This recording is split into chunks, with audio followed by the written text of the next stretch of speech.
Hello and welcome, everyone. I'm Marissa Kozlov, and it is great to have you with us for today's eMarketer Tech Talk, where we host guests from all areas of media, ad tech, and martech.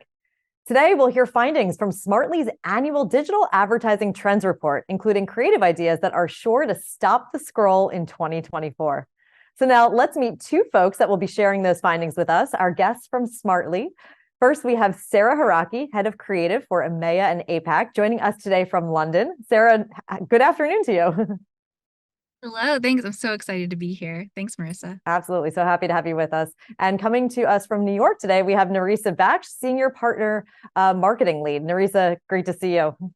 Hello, yeah, happy to be here. Really happy to have both of you here. And I also want to remind our audience that the two of you will be sticking around for a live Q&A in the second part of the show. So that's also a great reminder to keep it conversational with us throughout the show. We always love to hear from you.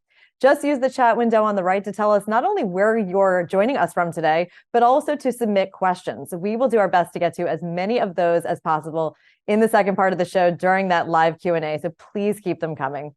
All right, we have great content planned for you today. Nerisah, over to you.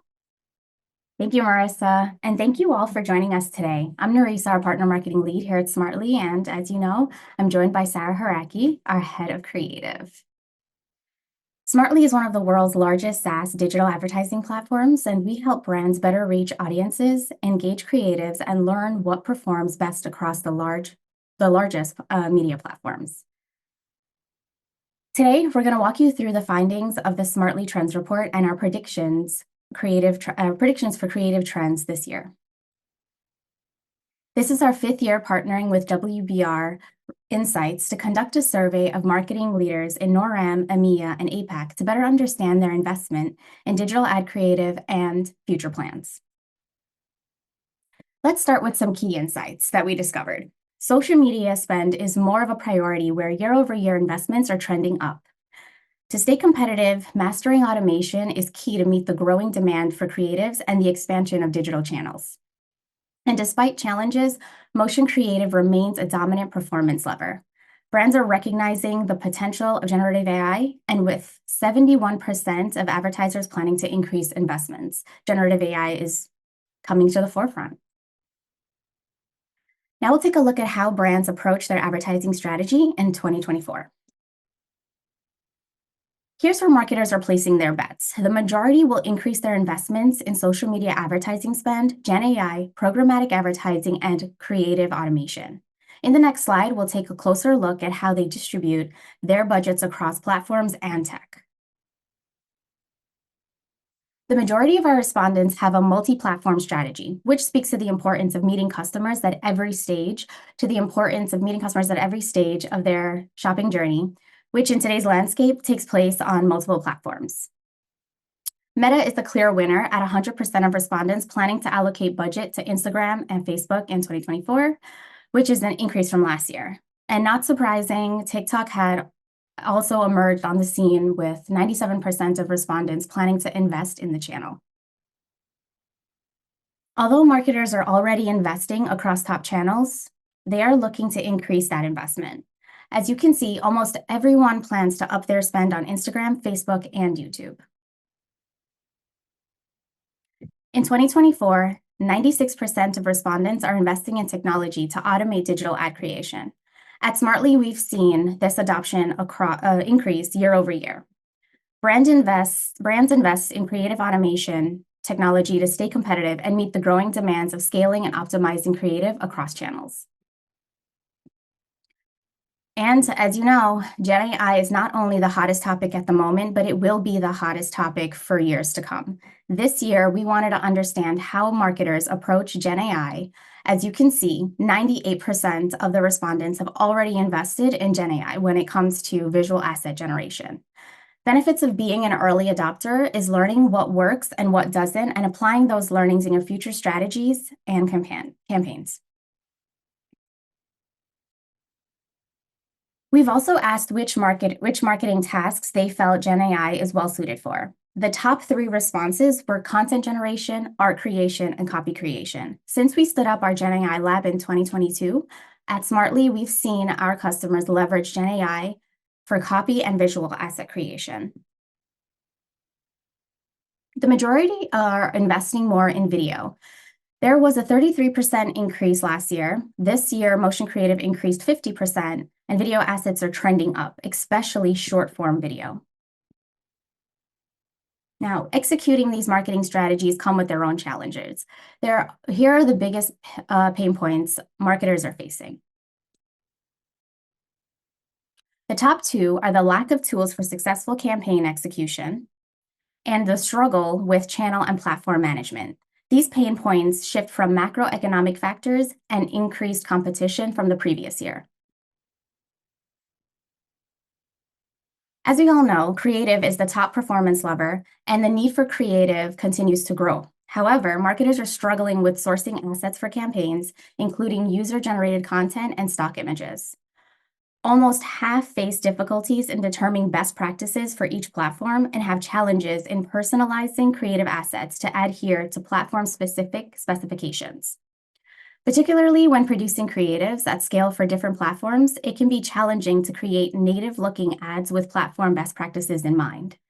In today's competitive landscape, consumers expect personalized and relevant ad content, which is one way to stop the scroll. Now I'm going to turn it over to our head of creative, Sarah Hiraki, who will give the creative trends to help you be successful in 2024 and stop the scroll. Thanks, Nerisah. This is such an exciting year in creative. And now that we've looked at what's happening behind the scenes with marketers and brands, I want to take a little bit of time to focus on what we're going to be seeing on our screens, on our social media feeds, and in the open web in 2024. It's no surprise that our first trend is going to be focused on generative AI.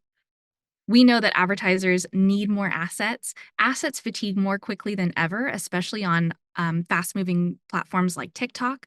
And so audiences are becoming increasingly savvy to AI, and we're expecting brands to be using it more.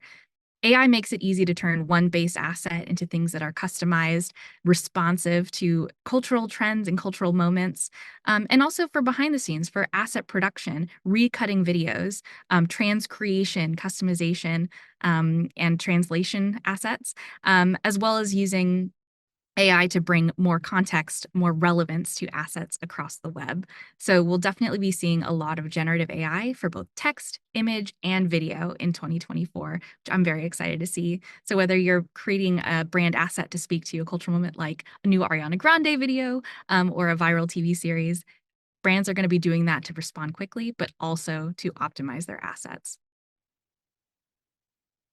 Our second trend is focused on modular design. People will refer to this as atomic design, as modular design. And what this means is that brands need to consider a design language and their brand book in a different way than ever before.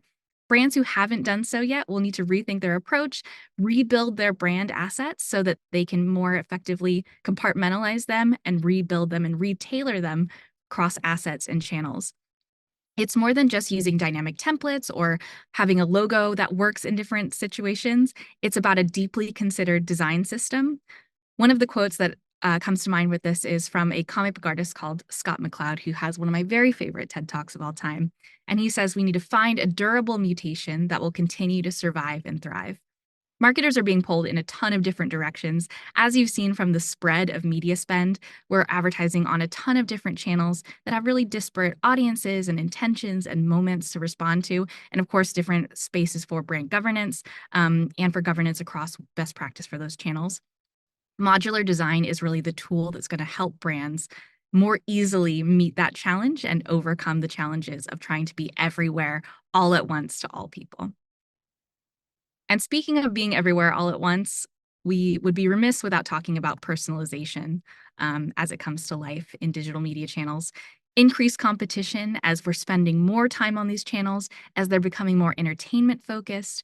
Personalization is no longer optional. It's super important that brands customize every piece of communications as much as possible for every member of the audience in every moment, which is a huge task if you don't have the right tools to do it. 85% of Gen Z agree that content that is personalized is more important than viral content. So instead of purely responding to monumental cultural moments, audiences expect brands to speak to them about their passions, about their identities in a way that is more granular, more personal, and more authentic than ever before. This example is some work that Smartly has done for Specsavers.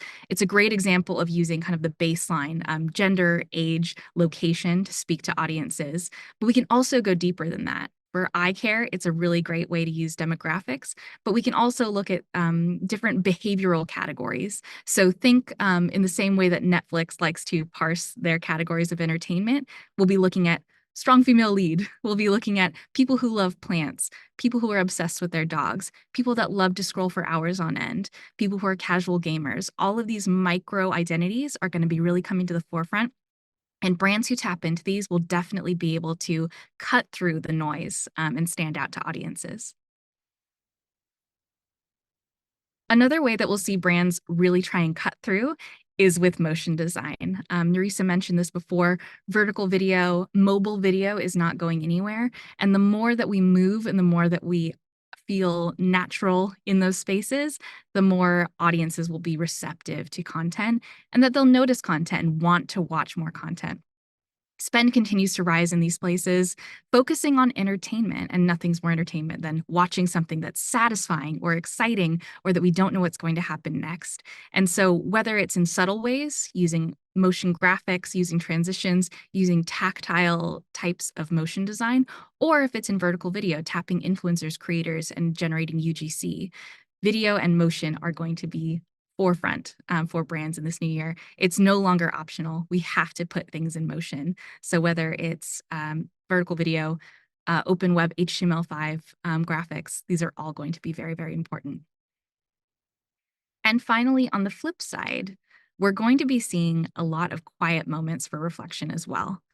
We are in this increasingly, sometimes noisy, potentially overwhelming entertainment landscape, which is, of course, exciting and really stimulating and provides us this endless entertainment.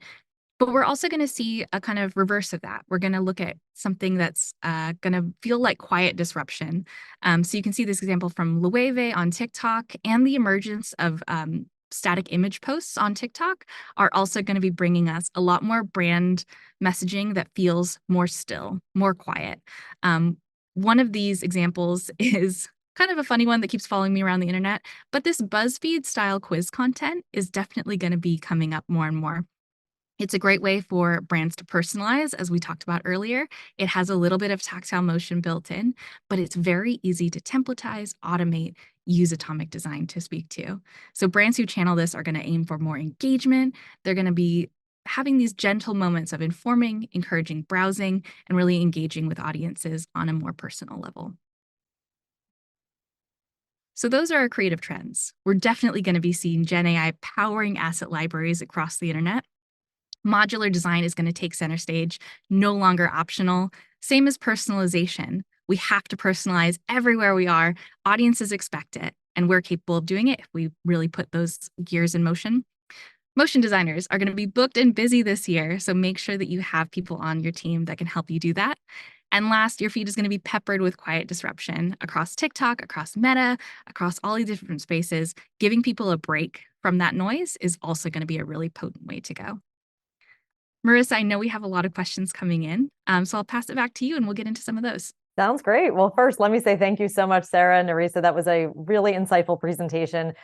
Thank you for sharing such great information, not only on where marketers are increasing their investments, but also the pain points for marketers, and of course, your predictions for what will elevate the creative process this year. And as you said, we have a number of questions that have come in, so let's get right to those. But I also want to tell you, we have such a global audience that has joined us today from lots of countries in Europe. We have people every which way in the US. So I just wanted to bring that to your attention, that we have people everywhere joining in to your presentation today. All right, Sarah, the first one is for you. What are the benefits of having media, creative, and insights in one platform? Totally. It's super important to have all those pieces connected if you really want to realize a lot of these trends we're talking about. Staying relevant to audiences with personalization, that of course relies on media and creative talking to one another. And of course, if you're looking for performance, if you're looking to prevent ad fatigue, for example, you also have to be dialed into those performance insights, behavioral insights, insights about each creative element in particular, and tying those all together. Smartly, of course, is a great way to do that. We have those three areas of our product that talk to one another and you can respond in real time. It's just so important that your creative and your media and your data science are coming together in one place. All right, thank you. Seems like it is really beneficial to have all of that in one place. Um, another question for you, Sarah. What advice would you give marketers who try to keep up with platform best practices? It's a really good question. I feel their pain. It is hard. Brands are having to respond to very quickly changing formats. TikTok and Meta and Snap are coming out with really cool new formats all the time, and it can be really challenging to keep up with them and also to tailor your assets. I would first recommend using dynamic templates so that when you're scaling your assets, you only have to do that change once, and then you can scale it, of course, across identities, regions, languages, all of that. But you also need those brand governance and those best practices built in. So I highly recommend using tools like Smartly to make sure that you're looking at things like safe zones. Is one of my pet peeves when the safe zones of a certain format aren't respected and you get those elements kind of overlapping each other. Making sure that you're in direct conversation with that platform and with those formats to be able to preview those assets. Super, super important and kind of a designer's best friend. All right, great tips right there. Nerisah, any advice from you? Yeah, one of the advantages of partnering with Smartly is that we have a direct line with our partners. So we are always tapping them to also help curate these best practices. And again, you'll be able to get the top-notch best practices right up front just by working with us and our partners. All right, thank you. Sarah, I have a clarifying question for you. Our next viewer asked this, I believe, when you were going through your predictions. Can you elaborate a little bit more on what you mean by trans creation, and also why is this important?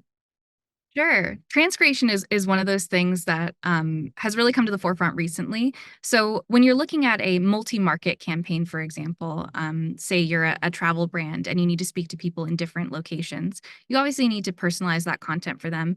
That means translating that content, but also beyond just verbal translation, it means changing the context so that it feels relevant to audiences. That might mean changing your models and your environments and your stock photography or in your videos to make sure they fit the environment you're speaking to. So someone in an urban area is going to have a different home, for example, or a different travel schedule from someone in a rural area, for example. So it's not just about localizing, it's about transcreating that creative to fit both the audience, the environment that they're in, and also the channels in which they're watching those things. So a lot of change needs to happen in order to make those creative elements really sing. All right, thanks for elaborating on that. You also shared in your predictions, you talked about motion and you shared some really cool graphics. Our next viewer says that motion is key, but so is stillness and quiet disruption. How can you balance the two? I think it's all about finding the right fit for your brand. What do you want to say to your audience and how do you want to say it to them? I like to imagine that if you were just one-on-one in conversation with your key customer, with your key audience, how would you want to approach them? So maybe for different stages of the funnel, it's going to manifest differently. For awareness, maybe I want to go big and bold and hit them with lots of motion, with an exciting kind of heart racing preview of what my product might be like, show them a great payoff. But maybe if they're more in a browsing consideration, maybe they're comparing products against each other. I've seen, especially with TikTok carousel ads recently, image posts are great for people that are in that research mode that want to learn more about a product, and they can do so at their own speed. So having a mix of those paces can also kind of mirror where your audience is at in their journey. Yeah, thank you for talking about that balance a little bit more. So we thank you again to our audience. I keep seeing the questions coming in, so please keep them coming, keep engaging with us. Our next viewer asked about highly regulated industries. You know, we always have people that work in different industries that join our webinars, and sometimes those industries have different regulations than others. Do you have any experience in AI and regulated industries such as FinServ, for example? It has been a challenge to get compliance folks comfortable with dynamic and custom creative executions. What are your thoughts on that? I feel this one. I used to work in fintech, so I'm very familiar with the regulations there. I would say build AI decisioning for your purpose rather than trying to take something off the shelf. It may be that you don't want to use a totally open source, body of data to inform your particular AI copywriting or images. So by training that model on your own data set, that can be a really good way to start for those regulated industries. Train visual APIs or train a visual model on your own stock imagery, on your own assets that you own. Train it on your own blog, your own internal help guides, and draw from that instead of going full open web. And of course, layer in governance. So only ever trust models that have that documentation that can prove that they're sourcing assets from reputable locations. And make sure that you've got that human governance as well. Run everything by your legal team. And of course, build dynamic templates that cover you for things like legal disclaimers, for fine print, all of that. So a combination of smoothing out that creative process with models that you can trust, but also making sure that you've got those trustworthy humans on your team to make sure that they're reviewing everything that's going out. Those are great points. And it does seem like you have a lot of experience working in these types of environments. Sarah, what are your thoughts on a good example of quiz style content? I love this. I've seen so many good ones in the kind of fashion and beauty space. So on TikTok, things like, which pair of boots would your girlfriend be? I saw an amazing one of from I think it was an indie jewelry brand, which engagement ring is your girlfriend? So both encouraging a share, sharing it to a friend, sharing it to your partner, but also flipping through to find out which one you are. The kind of overarching trend of using things like horoscopes, really good, birth month, your personal style, all of those things can really help kind of bake that content into an existing trend that people are already seeking. So I think, yeah, that BuzzFeed, which are you? We all are deeply self-centered at the end of the day. We're all curious to figure out, which dress speaks to our soul the most. And so I think the more creative brands can get with it, the better. We want that content. It's irresistible. So It seems like you're into quizzes, right? love them. I like them too. Nerisah, what about you? You like a good quiz? Yeah, I totally. It's hard not to click on them. Yeah, the number of times I've shown my husband which sleepy otter he thinks I am, on TikTok is great. It's a good idea to show, some things that you may want as a gift, right? Oh, look at this quiz I just took, FYI. All right. So next question. In the presentation today, you used a lot of social media examples, but how could we incorporate these trends into web design or email? Yeah, that's a good one. I would say all of the same things apply if you're, sending, lead generation emails. If you're designing your website, use Gen AI to make content that's going to work, to fact check your content, to check it against, what is going to be the most appealing to your audience. So, sort of things like SEO content can now be checked with AI and kind of bulked out with AI. Modular design is huge. Whenever I open an email from a brand, I want it to feel familiar. I want it to feel safe and trustworthy. So both personalization and modular design are huge there. And also that kind of duality of both motion design, give me something really fun to look at, but maybe something a little bit more meditative. Even a quiz would be really great. I saw a direct mail from BarkBox recently where squirrels had taken over the brand and were offering discounts to kind of get revenge on dogs. And just like that kind of playfulness and that kind of fun, knowing your audience and what they are interested in, what they like to talk about, very appealing on all channels. It doesn't matter where it is. I'm going to have to look that up. You always love where, animals are trying to one up one another and you think, what is their world like? So I'm going to have to look that one up. Thank you for that example.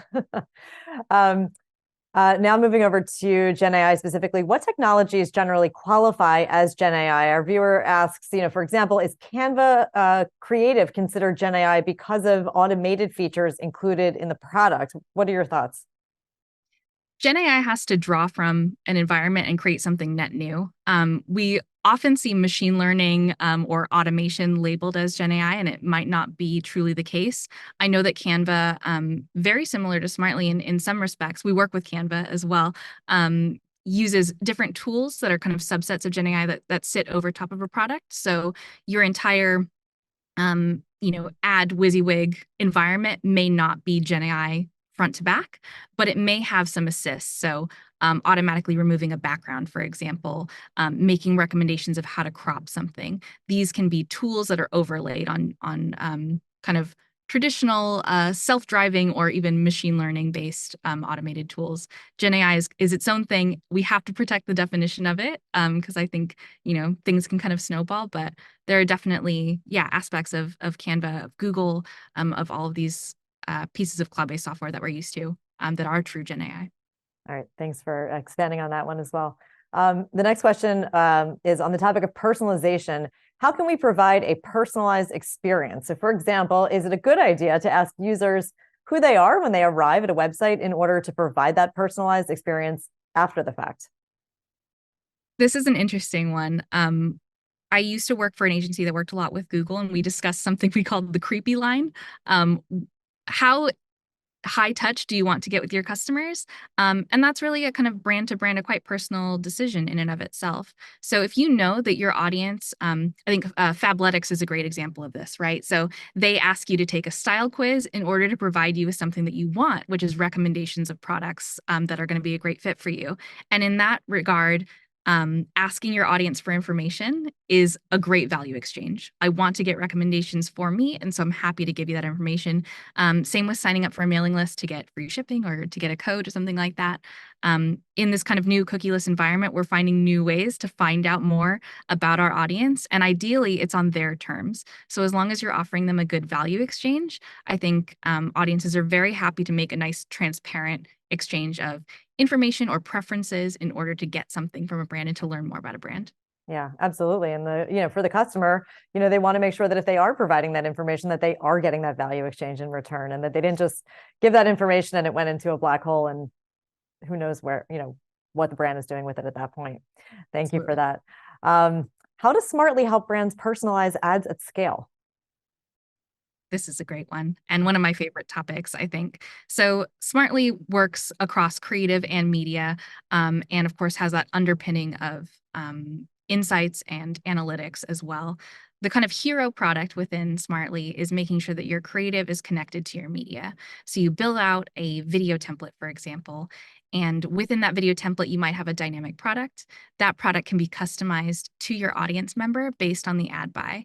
So if you are a woman who is browsing women's clothing, you might be served the appropriate product in that view. If you're someone that has dogs and is loving dogs and interested in shopping for that, that will display as well. That's in the simplest terms. We can also customize based on context of location and language and the weather. So many really interesting things you can do. But it all starts with a durable structure, a dynamic template that can house that information. And most importantly, it has to be in conversation with the media. It's the same reason why you can't personalize a billboard outside that's not digital. It has to be connected in that deeper way. All right, thank you. We are going to take one more question today. I'd love both of your takes on this one. What creative trends are you most excited about for the year ahead? Nerisah, let's start with you. Yeah, as you can see, in the trends report, it talks a lot about Gen AI and using Gen AI for creative. And being a marketer myself, I've personally used Gen AI for copy creation and images, and it's very helpful, and it also comes out and it saves a lot of time. All right, Sarah?